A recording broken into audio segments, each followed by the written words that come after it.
Selamat siang semuanya. Oke, hari ini kita akan mencoba kaji lah atau ngobrolin sih, lebih tepatnya ngobrol lah ya. Ngobrolin tentang sifat manusia dan wayang. Nah, ini sebenarnya bahwa leluhur kita sebenarnya dari dulu itu udah menyimpan sebuah disiplin ilmu ya, atau wejangan lah, atau bisa disebut ajaran atau apapun itulah gitu, pengetahuan gitu ya, pengetahuan tentang kehidupan ini. Salah satunya tentang karakter kehidupan manusia gitu secara keseluruhannya gitu ya. Nah, leluhur kita ini membuat satu disiplin ilmunya itu salah satunya dengan nama-nama tokoh wayang itu sendiri. Jadi kalau teman-teman mempelajari berbagai tokoh-tokoh dalam wayang, sebenarnya itu adalah cerminan gitu ya. Cerminan tentang manusia. Jadi kita bisa belajar tentang watak-watak karakter manusia itu sendiri sebenarnya di dalam wayang. Hari ini kita akan mencoba membedah itu. Natasha Octavia, ya, terima kasih. Dani Prasetyo, terima kasih, selamat siang. Ayung Agustira, Nanang Muhazirin.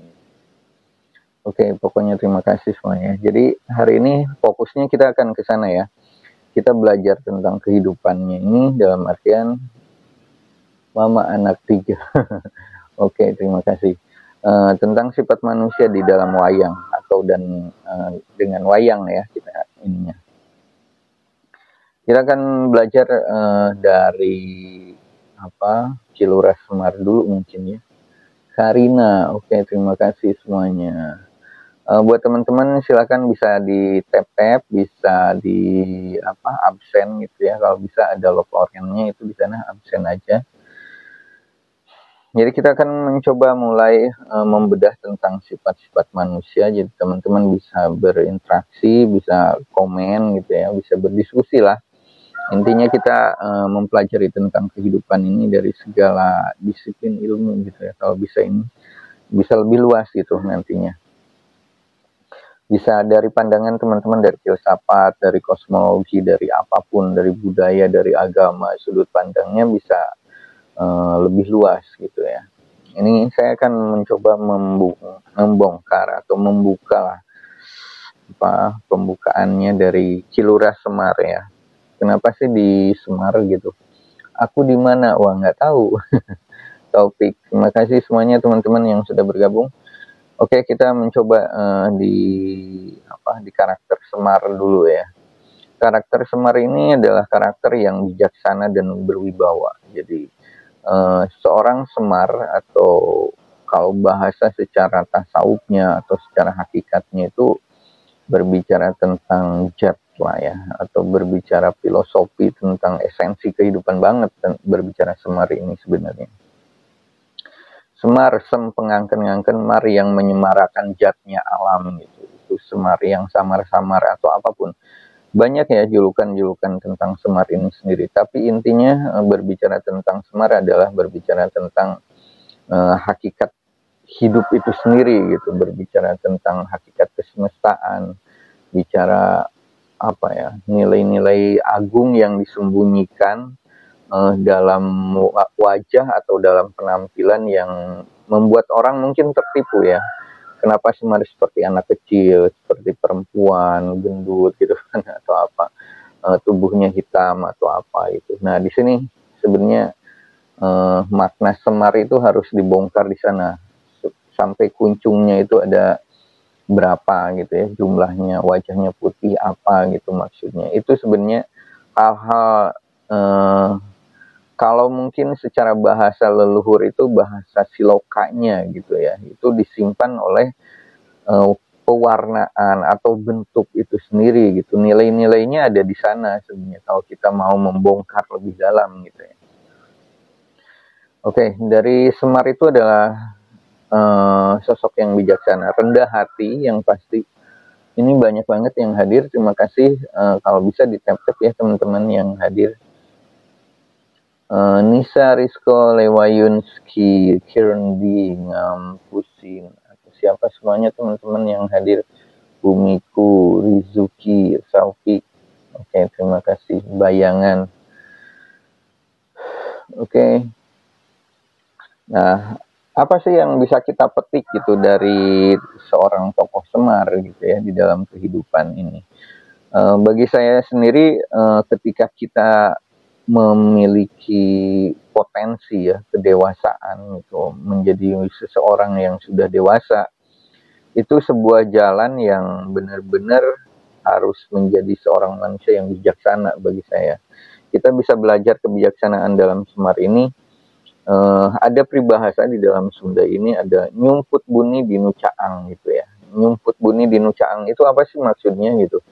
Jadi menyembunyikan yang keahlian kita gitu ya. Contohnya kita bisa sesuatu gitu ya, tapi itu nggak dipertontonkan gitu, dan itu nggak terlihat sampai orang-orang lain nggak ngerti bahwa kita ini sebagai ahli, atau kita ini bisa gitu ya, atau kita sendiri mampu gitu ya. Orang lain nggak memahami itu gitu. Ini karakter Semar yang bisa kita perdalam itu sebenarnya lebih kepada hal-hal yang seperti itu gitu. Jadi nggak menghilangkan rasa sombong, mungkin ya, sifat sombong itu dengan karakter Semar bisa banget gitu, karena sifat-sifat Semar ini yaitu kalau dalam bahasa Sunda nyumput buni dinu caang gitu. Jadi sembunyi rapih gitu ya, tapi di dalam terang gitu. Itu maksudnya nyumput buni dinu caang gitu ya. Nah, karakter Semar inilah yang kalau kita ingin menjadi, bukan menjadi ya, kalau kita ingin menapaki mungkin ya sifat kebijaksanaan gitu ya, sampai bagaimana kita tidak terlihat sombong, atau dan jangan sampai sombong juga gitu ya. Nah, ini karakter Semar inilah yang harus kita pakai gitu. Nyumput buni dinu caang itu dalam artian sifat-sifat yang selalu merendah gitu ya. Walaupun kita ahli, kita bisa ini, kita nggak memperlihatkan gitu, nggak mempertontonkan, apalagi ya sombong lah atau apa gitu. Nah, ini dijauhi banget sebenarnya di dalam karakter sifat Semar ya. Karena Semar sendiri lebih kepada penyaksian sebenarnya, makanya pengangken-ngangken Semar yang menyemarakan jatnya alam gitu. Jadi apapun itu tentang kehidupan, kita menjadi saksi sebenarnya, menyaksikan. Kita bukan menjadi hakim yang baik gitu ya, tentang baik dan buruk atau apapun itu, bukan menjadi satu ruang untuk kita menghakimi kehidupan gitu. Cuman malah kita belajar gitu dari keduanya gitu. Ini adalah karakter Semar yang benar-benar kita bisa pelajari gitu ya. Jadi sifat tawadu lah kalau di dalam agama itu, sifat yang mawas diri gitu ya, sifat manusia yang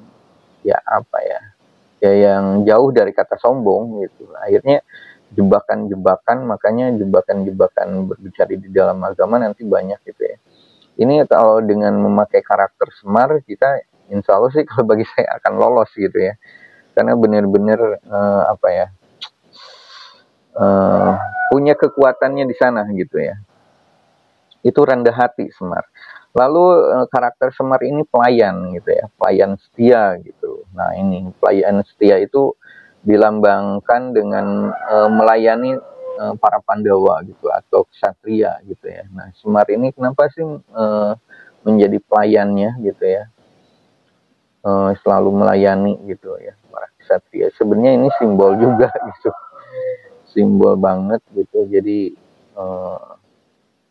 diri kita ini harus mampu gitu, harus mampu menyelaraskan diri gitu ya, melayani tentang kehidupan ini dengan berbagai kekuatan gitu, ibaratnya pemikiran yang lebih luas. Abdul Manap Sudirman. Oke, terima kasih. Selain melayani, Semar sendiri menjadi seorang pelindung gitu ya. malah karena melindungi gitu ya yang tadi. Dan yang terakhir adalah memiliki kesaktian. Nah di sini ketika Semar ini sebenarnya apa ya, orang sakti gitu, orang sakti mandraguna, tapi bener-bener nggak mau memperlihatkan siapa dia sebenarnya gitu. Dan apa sih kesaktiannya itu apa aja gitu. Itu Semar itu bener-bener nggak nggak dalam ruang lingkup itu gitu pemahamannya, seperti itu. Lalu kita akan masuk ke dalam Gareng ya. Waduh Man, terima kasih Man, tap-tapnya Man. Lalu Gareng ini kalau secara ini itu karakternya itu lebih kepada cermat dan hati-hati. Apa ya? Kalau Gareng makanya lebih disimbolkan dengan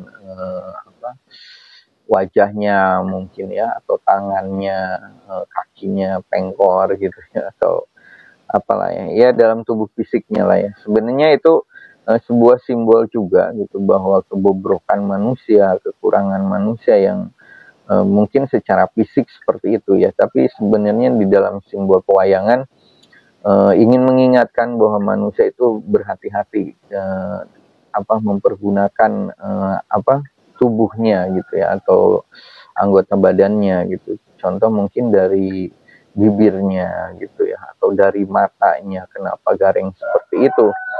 Ya manusia harus pintar-pintarnya menjaga mata, menjaga lisan gitu ya, menjaga tangannya, menjaga kakinya, perjalanannya. Itu yang ingin disiratkan sebenarnya, bahwa manusia sering luput gitu, sering luput banget dari hal-hal seperti itu tubuh ya. Ya kita lebih kepada apa ya, pemahamannya kalau bicara kehidupan itu lebih kepada mungkin pemikiran ya, pemikiran kita, ambisi gitu ya, atau nafsu, atau apa ya, ego itu sendiri gitu ya. Nah padahal kalau di Nusantara sih sebenarnya nggak memahami hal yang terlalu jauh sebelum kita memahami tubuh fisik itu sendiri sebenarnya. Jadi berbicara logikanya itu adalah berbicara logika yang basyariah atau wujudiah gitu. Nah, memahami hal itu dulu sebenarnya. Belum masuk ke dalam pemahaman kejiwaan gitu ya. Nanti, karena di dalam memahami lahiriah sebenarnya di dalam konsep Nusantara itu akan memahami sekaligus lah, otomatis gitu biasanya. Ilmunya itu akan memahami tentang kejiwaan itu sendiri. Contoh ketika kita berbicara tentang memilih makanan gitu ya. Makanan itu hari ini makanannya warnanya ini, warnanya itu gitu ya. Di Nusantara itu udah ada sebenarnya, udah diatur gitu ibaratnya dari makanan itu. Nah, itu akan melahirkan apa? Itu akan melahirkan sebuah emosional, sebuah kecerdasan, sebuah kesadaran gitu ya. Karena setiap makanan memiliki resonansi sendiri, frekuensinya sendiri gitu. Jadi leluhur Nusantara itu mengatur banget tentang makanan itu, bagaimana cara menyajikannya, bagaimana cara makannya, apa menunya, itu benar-benar diteliti karena itu yang akan diserap oleh tubuh kita, itu yang akan melahirkan kecerdasan pemikiran kita, jiwa kita, roh kita, atau apapun itu gitu. Itu disiplin ilmu Nusantara itu detailnya sampai seperti itu gitu. Hal-hal seperti itu, budaya-budaya dari makanan sehat itu yang masih mempertahankan. Ini hanya ada di Bali mungkin ya. Di Bali, mungkin di Baduy beberapa juga gitu kalau di Baduy itu. Tapi kalau secara konsistennya dan lebih kuatnya itu kehidupan itu sepertinya di Bali gitu ya. Saya lihat itu bukan hanya acara-acara ritual gitu, tapi mereka benar-benar melakukan itu, menjaga gitu tradisi-tradisinya itu dari makanan. Nah itu leluhur Nusantara itu sampai detailnya seperti itu, menjaga dari wujudiahnya atau lahiriahnya dulu gitu. Nanti akan masuk secara lahir pemahamannya tentang kejiwaan itu sendiri. Contoh dari makanan seperti itu, dari minuman sendiri gitu, minum itu seperti apa gitu ya. Makanya lebih banyak leluhur-leluhur kita ini lebih mencari gitu ya, minuman, air gitu, air yang alami itu mencari dari sumbernya langsung kebanyakan gitu. entah itu curug, entah itu apa gitu ya. Sumber-sumber air aja itu yang diprioritaskan oleh orang-orang kita orang-orang tua kita dulu gitu ya. Itu minumnya itu dari sumbernya langsung, dan kalau secara penelitian ilmiah saat ini itu terbukti gitu kan, berbicara tentang kesehatannya, berapa kesterilannya dan lain-lain lah ya, manfaat untuk tubuh gitu ya, air itu diperhatikan. Nah, leluhur kita itu membudayakan kebiasaannya seperti itu dari lahiriah, bukan berbicara konsep spiritual gitu ya, atau kejiwaan gitu. Jadi bicara spiritual itu leluhur kita sebenarnya banyak yang terjebak. Jadi teman-teman ini berbicara spiritual Nusantara itu atau Indonesia lebih kepada pemahaman tentang kejiwaan atau sebuah perjalanan kebatinan. Padahal di dalam leluhur Nusantara memahami spiritualnya itu adalah berbicara memahami wujudiahnya dulu. Wujud diri kita sendiri gitu, memahami diri. Makanya siapa yang mengenal dirinya maka dia mengenal Tuhan. Maksudnya itu adalah mengenal diri secara wujudnya saja dulu. Itu harus dituntaskan gitu. Kalau belum tuntas itu nggak mungkin bisa memahami aspek-aspek yang lebih dalamnya lagi gitu. Luarannya aja belum paham gitu kan, berbicara tentang apa itu dimensi gitu ya, berbicara 2 dimensi, 3 dimensi dan lain-lainnya gitu. Nah ini pentingnya memahami tentang wujud ya. Oke, itu lalu kita akan masuk ke itu sifat-sifat Gareng ya. Gareng ini jujur gitu ya, orangnya jujur dan tidak suka mengambil hak orang lain gitu ya. Gareng dikenal sebagai tokoh jujur yang tidak mau gitu dan penuh toleransi. Nah ini Gareng ini sendiri kan karakternya yang menurut orang sih cacat gitu ya. Nah cuman secara simbolnya ini, cacatnya ini ya cacat ketika manusia sendiri yang tidak bisa menjaga dirinya gitu, yang tidak bisa menjaga lisannya, pikirannya gitu ya, badannya. Itu disimbolkan oleh Gareng sebenarnya. Manusia yang yang lupa, yang nggak punya kendali ke dalam dirinya gitu ya. Lalu Gareng sendiri suka menolong gitu, dan toleran ya, karena toleransi ini, nah ini maksud saya, manusia saat ini bagaimana bisa toleransi gitu ya, sedangkan dia sendiri nggak memahami siapa dirinya gitu. Nah waktu dulu makanya saya lebih senang memainkan karakter-karakter Gareng terus gitu. Awal-awal saya main wayang itu, dari wayang Tucilik itu sering memainkan wayang dengan karakter Gareng. Maksudnya ya karena Gareng ini mewakili banget gitu ya bagi saya itu dengan karakter manusia yang saat ini gitu sudah kehilangan banget gitu, kehilangan jati dirinya gitu ya. Dia udah nggak kenal lagi bagaimana menjaga matanya, menjaga lisannya gitu kan, menjaga tangannya. Wah, banyak lah. Itu disimbolkan dengan tokoh Gareng. Oke, setelah Gareng lalu kita akan berbicara tentang Petruk. Nah, Petruk ini adalah karakternya jenaka gitu ya. Jenaka tapi cerdas gitu, usil gitu ya, sering usil lah. Tapi dia berpemikirannya kritis gitu ya, itu Petruk gitu. Jadi selain lucu gitu, tapi kecerdasannya itu diimbangi gitu, mengimbangi banget gitu kecerdasannya. Nah, bagaimana manusia bisa melahirkan sebuah pemikiran yang fresh gitu ya, beratnya ya, segar, bahwa manusia harus berpemikiran yang maju ke depan gitu ya. Manusia yang harus punya daya pikir kritis gitu ya, tapi jangan sampai manusia terjebak dalam sebuah pemahaman yang memperlambat atau menghilangkan jati dirinya gitu, karena dia terlalu berpemikiran jauh gitu ya, ibaratnya sampai stres lah atau hang gitu. Jangan gitu. Nah ini Petruk ini ingin mengajarkan itu sebenarnya. Berpikiran kritis ya harus gitu ya, cuman harus dengan bahagia gitu, harus dengan enjoy gitu, menikmati semua perjalanannya gitu. Ini adalah Petruk gitu. Jadi manusia dituntut gitu, ya udah kamu harus pinter gitu, pinternya pinter minta ampun, tapi sadar lagi gitu, sadar lagi, back to basic lah ibaratnya, back to basic, kamu harus bahagia, kamu harus senang, kehidupanmu harus steril, harus netral lah ibaratnya, harus kamu dilahirkan ini ya untuk bahagia gitu ibaratnya. Nah ini Petruk ini punya misi ke sana gitu sebenarnya dalam kehidupan ini. Jadi apa ya jangan terlalu terjebak lah bahwa dunia ini ya tempatnya penggemblengan ibaratnya, tempat candra di muka ibaratnya itu. Apa ya manusia harus lepas lah dari segala jebakan-jebakan dunia ini gitu ya. Nah inilah karakter Petruk hadir di sana gitu. Pasti karena Petruk ini selalu mengundang tawa gitu ya, itu sebenarnya simbol-simbol yang manusia ya udah ada sebuah porsinya gitu ya, ada sebuah posisinya sendiri-sendiri gitu, kita enjoy aja, nikmati gitu.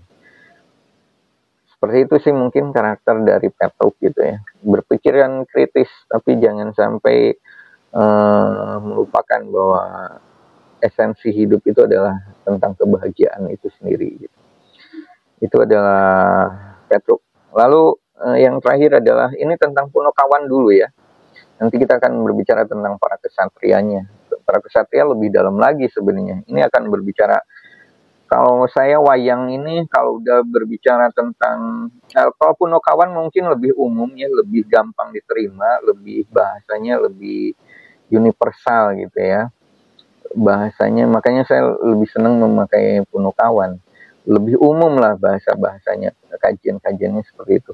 Cuman kalau udah masuk ke dalam kesatria gitu ya, para kesatria ini ya itu ketika udah bicara kesatria ini bahasannya udah bicara tasawuf, hakikat kayak gitu-gitu gitu. Jadi seperti Yudhistira itu apa gitu ya, Kresna itu seperti apa, Bima itu apa. Makanya Bima ini pernah ditulis ya tentang air pawitra ya, air suci kehidupan lah gitu, tentang perjalanan Bima itu masuk ke dalam lautan itu, bicara Bima suci ya, Bima sakti dan lain-lain itu ya di sana akan lebih dalam lagi sih. Oke, terima kasih. Berarti kita udah berteman deh kayaknya. Oke. Itu sih kajiannya lebih dalam kalau dalam kesatria. Terima kasih. Hello. Yang terakhir ya, kita di Punokawan dulu tentang Bagong. Bagong itu suka bercanda, udah jelas. Kalau Bagong itu di dalam wayang kulit ya, Bagong. Kalau di wayang golek itu ya ini, cepot ini. Cepot itu. Nah, cepot itu orangnya apa ya? Bebas gitu ya, merdeka lah ibaratnya itu. Bagong itu suka bercandanya udah pasti gitu, terus sering menghibur udah jelas, tapi pemberani gitu ya. Bagong ini pemberani banget, pemberani tapi kurang sopan biasanya karena terlalu bebas pemikirannya gitu. Itu adalah Bagong. Nah di dalam karakter Bagong sini, tapi Bagong ini anti sombong gitu, dia nggak pernah sombong, terus percaya diri gitu ya, dan lain-lain lah kayak gitu. Karakternya itu supel gitu ya, merdeka. Itu Bagong. Nah kalau karakter Bagong di dalam kehidupan manusia itu sebenarnya saya malah lebih ke dalam puncak seperti itu ya pemahamannya gitu. Jadi manusia itu harusnya seperti Bagong gitu ibaratnya. Kalau saya pribadi gitu ya. Karena apa? Berbicara harus seperti Bagong gitu. Ya yang merdeka aja, merdeka tanpa beban gitu ya. Bahwa manusia ini diciptakan benar-benar apa ya? Memiliki kelebihannya sendiri-sendiri gitu ya. Semua manusia ini memiliki keunikannya sendiri gitu.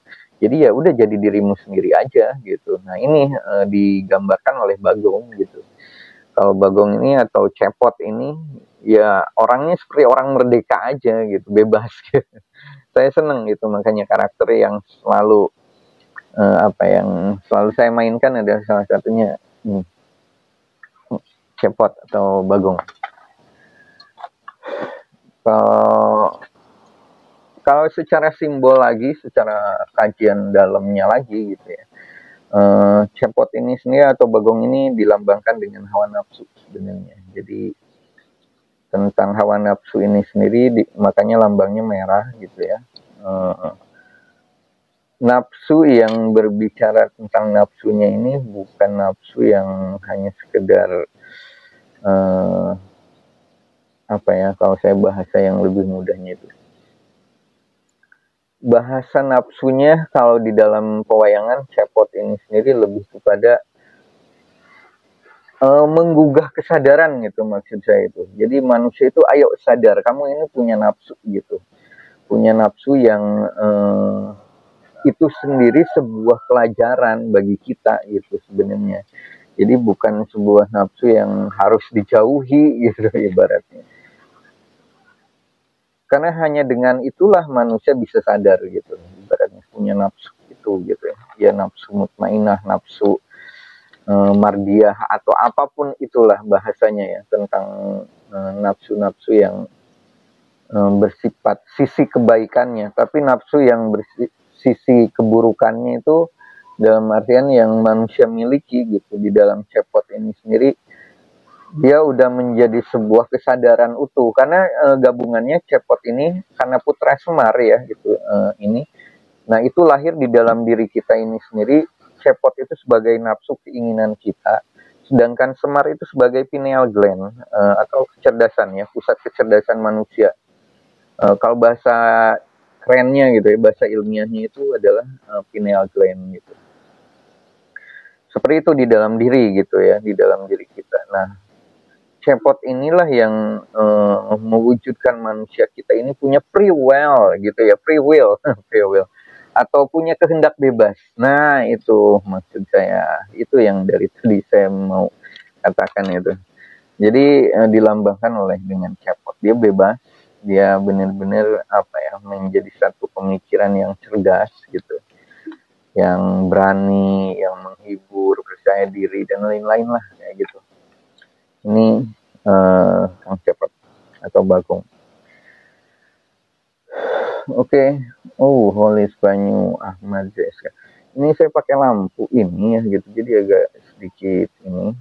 Kalau teman-teman mau komen, mau kajian, ikut, nggak apa-apa, ngobrol aja di sana. Tadinya saya bikin komal juga, cuman nanti kalau komal itu banyak teman-teman yang ini anak-anak kecil gitu, saya takut juga nanti kena ini PL. Aduh, udah mungkin itu dari Punokawan ya, Punokawan. Kita kan berbicara langsung ke para kesatrianya ya. Tapi kalau ini saya persilahkan dulu sih buat teman-teman yang pengen ngobrol, kita diskusi, boleh. Boleh. Silahkan.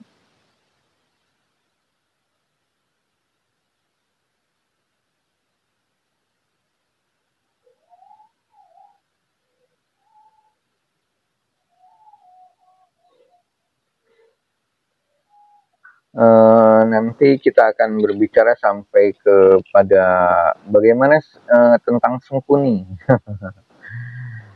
Aduh, Sengkuni ini ya paham-paham seperti itulah, pemahaman seperti itu, bahwa manusia itu sendiri nggak lepas dari sifat-sifat licik gitu ya, ambisius, mengadu domba dan lain-lain. Itu banyak kan, apalagi di zaman sekarang gitu.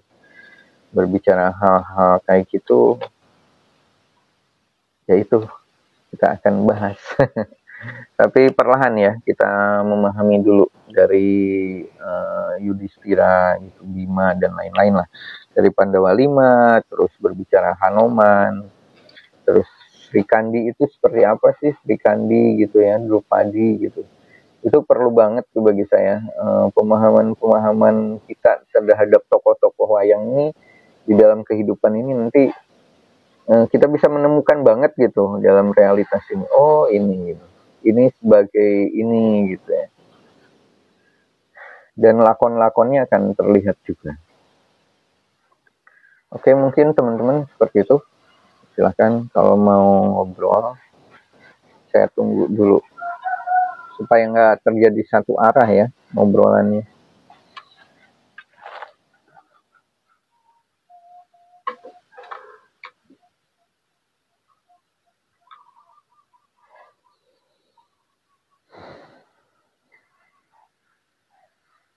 Oke.